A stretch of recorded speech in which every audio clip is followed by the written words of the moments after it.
kita tuh rencananya mau ke Seattle, soalnya lagi liburan panjang. Seattle itu dari Vancouver kira-kira 2 jam. Tapi bisa lebih kalau antrian di bordernya itu lama banget. Sebelum jalan, aku pengen bikin breakfast dulu buat suami. Dia lagi mandi sekarang. So, stay tuned. Biasanya kalau buat suami breakfast pagi aku bikinin telur ceplok atau telur dadar pakai keju, pakai avocado. Tapi hari ini avokadonya habis, jadi nggak pakai avocado. Terus di bawahnya ada sayur-sayuran kayak spinach, carrots kayak gitu, sama pakai almond butter. Filling banget sih ini breakfastnya.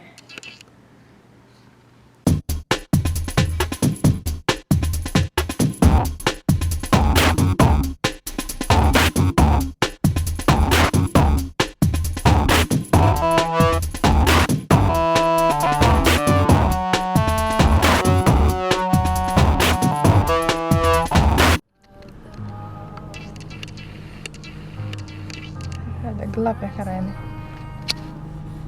Kita mau kemana nih sayang? Seattle. Jadi Seattle itu jaraknya harusnya cuma 2 jam ya dari Vancouver. Tapi karena ngantri di bordernya tuh panjang, kayak sekarang kita lagi ngantri kayak katanya ngantrinya about 1 jam lah ya.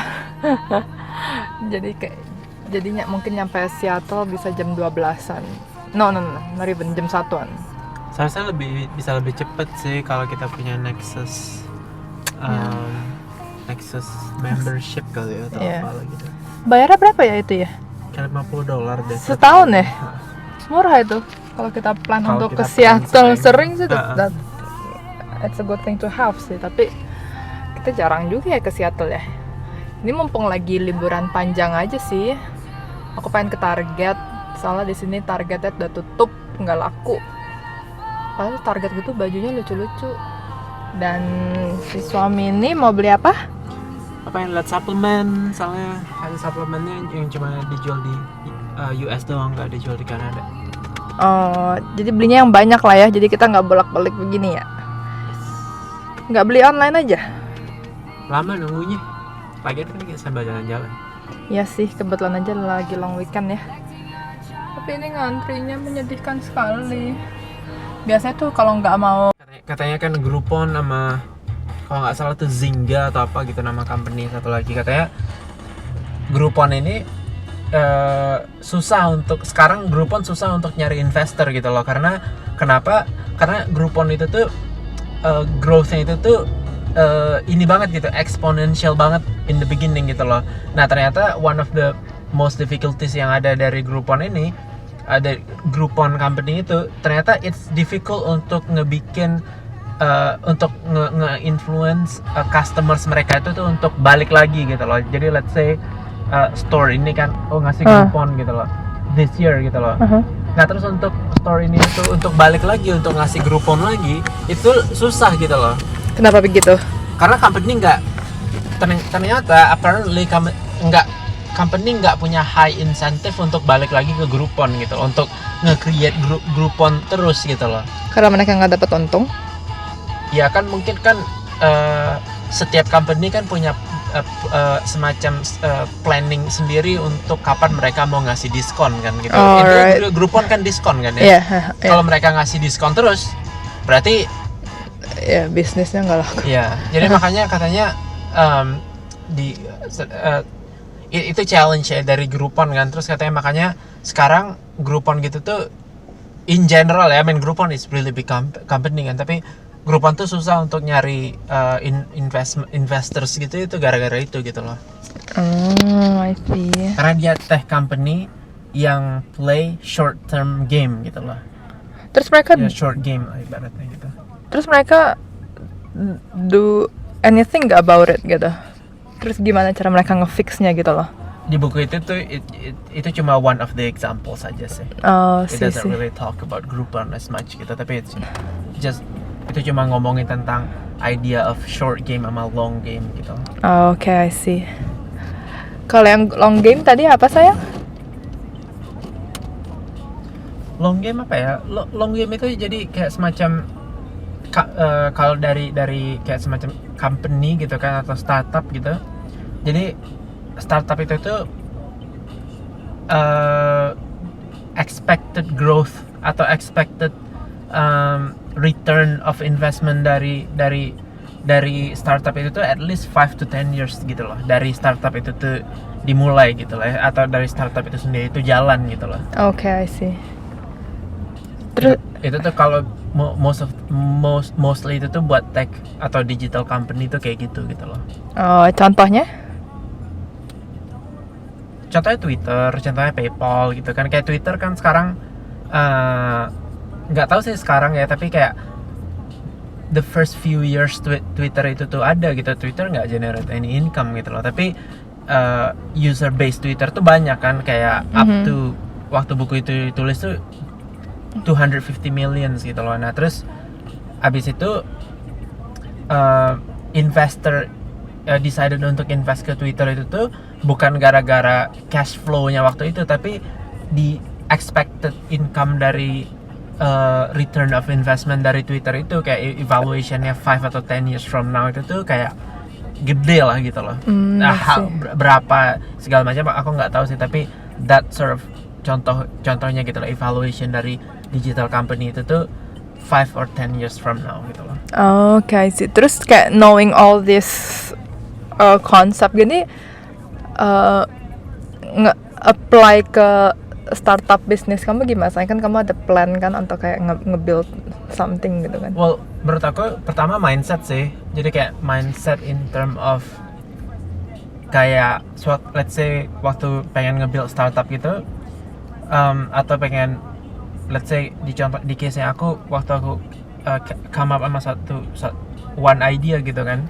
Jadi the way ekspektasi aku tentang sewaktu aku pengen nge-build idea ini gitu loh, lebih ini gitu, lebih apa ya, lebih close to market yang sebenarnya itu kayak gimana gitu loh. Kayak ternyata orang kalau kamu pengen start suatu digital company gitu loh, kayak kamu jangan bandingin company kamu sama let's say company retail gitu loh, atau company yang ngejual tangible products gitu loh. Kenapa? Karena company yang ngejual tangible product relatively gitu, mereka play short games gitu. Tapi kalau kamu di digital company yang kamu pengen let's say idea pengen ngebikin apps atau ngebikin web application ini atau apa segala macam, kayak just apa ya, kayak keep in mind that kayak kamu bakal invest, di case ini aku bakal invest a lot of time in the beginning gitu loh, karena game yang aku play sekarang itu it's a long game gitu. I'm not playing a short game gitu loh. So that's really big sih menurut aku. Knowing that gitu loh. Oke, sih. Terus berarti kamu kalau mau bikin bisnis gitu tuh harus something yang kayak advance banget apa gimana sih? Soalnya kan kamu harus mikirin 10 tahun ke depan gitu kan. Gimana case-nya dengan company-company kayak misalkan Wix or apalagi sih tuh yang bikin website for free gitu, kayak let's say Squarespace gitu kan. Mereka idenya sama gitu kan ya, in a way similar gitu kan. Well, kalau menurut aku sih it's difficult ya, especially kalau it's a one man show in the beginning gitu loh. It's difficult untuk nge-project how the system is gonna look 10 years or 5 years from now gitu loh. Tapi maksudnya itu maksudnya dari apa ya, long game itu tuh lebih ke return of investment itu tadi gitu loh, not in term of how complex the system is gonna be gitu loh. Karena seberapa kompleks sistem itu tuh biasanya itu tuh lebih berdasarkan dari feedback dari market kan gitu. Misalnya market maunya gini, terus kamu build kayak gini, marketnya yang begitu, kamu build kayak gitu. That yang ngebikin sistem itu tuh kebentuk the way itu kebentuk misalnya 5 atau 10 years throughout time gitu ya. Oke, I see. Terus kalau kamu ada advice nggak nih untuk kayak orang-orang yang mau start tag bisnis mereka gitu lah, kayak in terms of maybe kayak niche-nya mereka or target audience-nya mereka tuh siapa gimana gitu. Well, tapi selalu ini sih menurut aku ya, kayak invest on yourself gitu, read relevant stuff gitu loh, read a lot about personal development gitu, karena menurut aku tuh it helps gitu kan, it helps to see flaws yang kamu ada, yang kamu punya gitu loh, limited beliefs yang kamu punya gitu loh, so that always help gitu. Dan find the right community gitu loh, menurut aku ya, find either online or Kayak meet up gitu kayak ya. meet up gitu atau even someone to talk to gitu loh. It's always good to find someone yang also ngasih kamu positive feedback about journey yang pengen kamu start gitu loh. I see. Terus Tapi kalau in term of niche gitu, one of the thing yang paling itu ya yang aku baca, ada buku dari pokoknya judul bukunya, nama bukunya itu 0 to 1 gitu. Jadi one of yang aku yang salah satu advice yang dia bilang, yang dia kasih tahu gitu, kalau misalnya pengen start tech company gitu, pick niche small enough gitu loh, do well di small group itu gitu, dan expand gitu. That's sort of the idea gitu loh. kamu ada contohnya nggak? Misalnya gimana Facebook, gitu? Facebook started dengan cuma cuma social media buat classmate-nya Mark Zuckerberg gitu. Dan terus habis itu expand ke university gitu kan. Terus expand lagi ke other universities gitu kan. Makanya back then kalau buat orang-orang yang buka Facebook early enough gitu kayak aku kan. Kamu harus register sekolah kamu gitu ya? Iya, aku register using my email address gitu loh. Kayak university email address gitu. Kayak nggak bisa register pakai Gmail atau apa gitu, karena it was meant to be university atau student social media gitu loh. But now marketnya tuh niche itu tuh small in the beginning, tapi expand sekarang udah everyone use Facebook gitu. When do you know when to expand your target audience ya? Your niche gitu. Mungkin menurut aku mungkin ya palingnya itu ya mungkin yang pertama banget ya berdasarkan feedback dari current business kamu sekarang ya. Kalau misalnya kamu ngerasa more and more people kamu feel like gitu ya. kamu do well di sini gitu, dan terus kayak kamu confidence gitu kalau kamu bisa sort of like nge-handle small group ini, then you expand gitu menurut aku ya. Tapi I see, right. it's also based on ini kamu juga ya, drive kamu juga. It's also based on how much time you have juga gitu. Terus it's also based on kalau misalnya company kalau misalnya untuk expansion ini butuh financial atau segala macam gitu, it's also based on financial kamu juga kan. Exactly, how yeah. much money you have gitu loh. Yeah. Especially kalau kamu nggak ada full time job ya, kayak startup bisnis kamu tuh the only thing yang kamu lakuin ya. Right. Terus kamu ngerekomen buku apa sayang untuk orang-orang yang baru mau mulai bikin bisnisnya sendiri? Ada buku-buku yang kamu suggest gitu nggak? Awaken the Giant Within tuh bagus tuh, dari Tony Robbins. Bisa kamu summarize nggak isi bukunya, kayak kenapa buku itu bagus? Basically itu personal development sih. It covers a lot of things tentang personal development, the importance of having the right belief, the right perspective gitu loh. Buku 0 to 1 itu juga bagus tuh, yang ditulis sama ininya apa, foundernya PayPal. Terus ada buku, ada autobiografinya Elon Musk, itu juga bagus tuh, yang SpaceX itu loh, yang Tesla segala macam. Autobiografinya Steve Jobs itu juga bagus ya. Right. Terus lastly, kamu ada semacam advice nggak untuk orang-orang yang baru mau bikin bisnisnya sendiri gitu loh, kayak mindset apa yang mereka perlu kan. Pretty sure kalau orang baru start bisnisnya pasti mereka nggak bakal sukses langsung gitu ya, pasti ada batu-batu kerikil here and there gitu loh. Well, menurut aku ya sometimes apa ya kayak well mungkin at least something yang mindset yang at least yang work sama aku gitu loh, atau something yang aku figured out personally gitu. Kalau aku personally a lot of reason one of the main reason kenapa aku nggak kayak aku hesitate gitu sebelumnya untuk start idea aku sendiri gitu loh, karena fear of unknown gitu kan, kayak it's more fearful gitu loh untuk start something that yang kita sendiri nggak tahu what's the outcome is gonna be gitu. Is it gonna be fail, is it gonna be big win atau apa gitu kan. Jadi kalau pertama mungkin menurut aku ya figuring out the fear gitu loh, what is your fear gitu loh. That's menurut aku that helps gitu. Dan terus yang kedua mungkin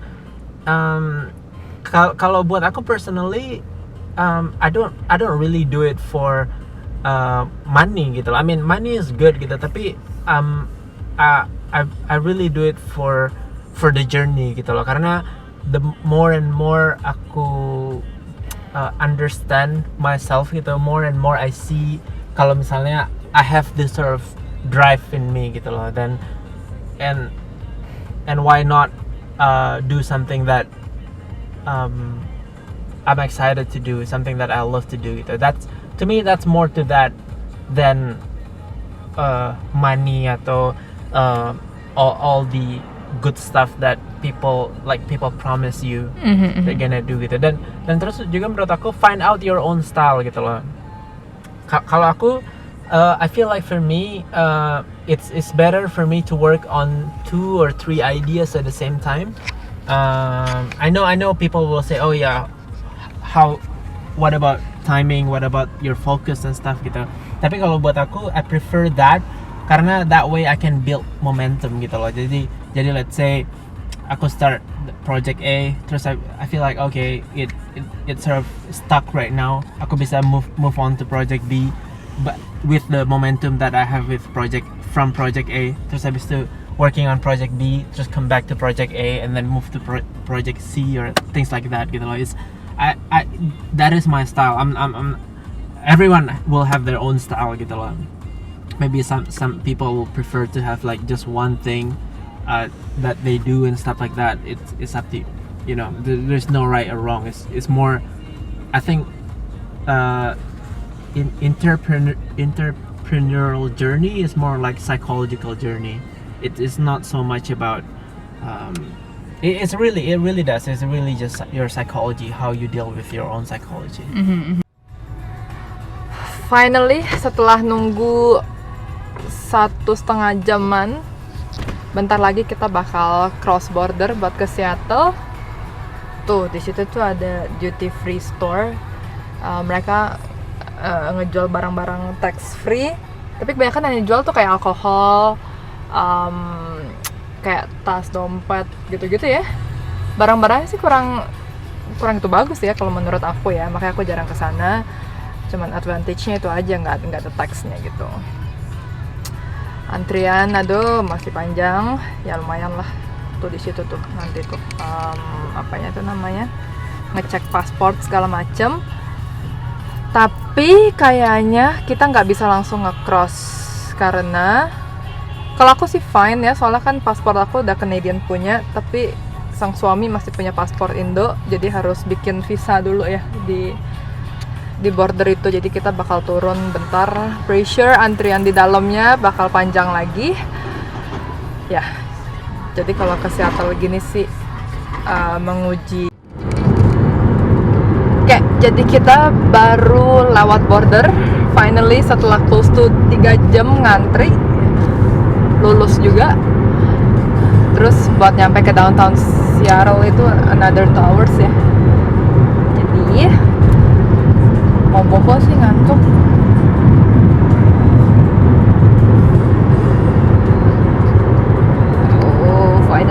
bisa ngebut nggak ngantri lagi.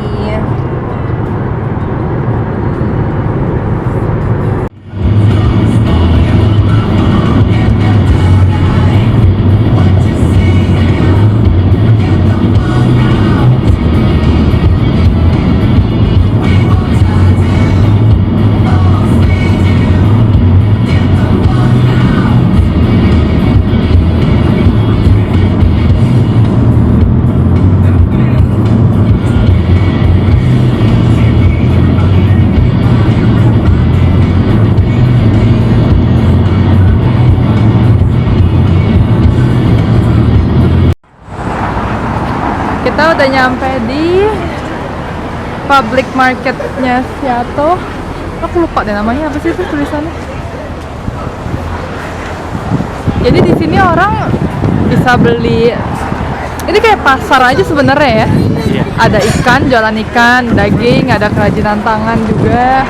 Pasar rakyat gitu kan. Pasar rakyat gitu ya, toko buah. Ada banyak juga restoran terjajar tuh di sebelah sana. Bakery-nya enak-enak di sini. Ada bau amis sih, soalnya deket toko ikan. Finally bisa ngasih loh. Kita mau jalan ke sebelah sana kali ya.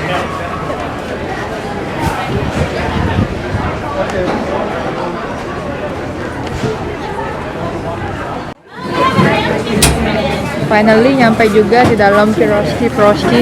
Antrinya 15 menit di luar tadi. Ini yang lagi dibikin.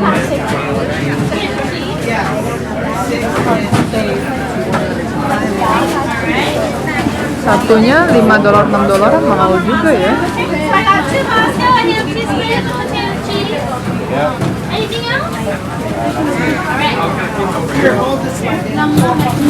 Oh, I want that one. Cinnamon cardamom bread. Oh, ada poppy seed juga.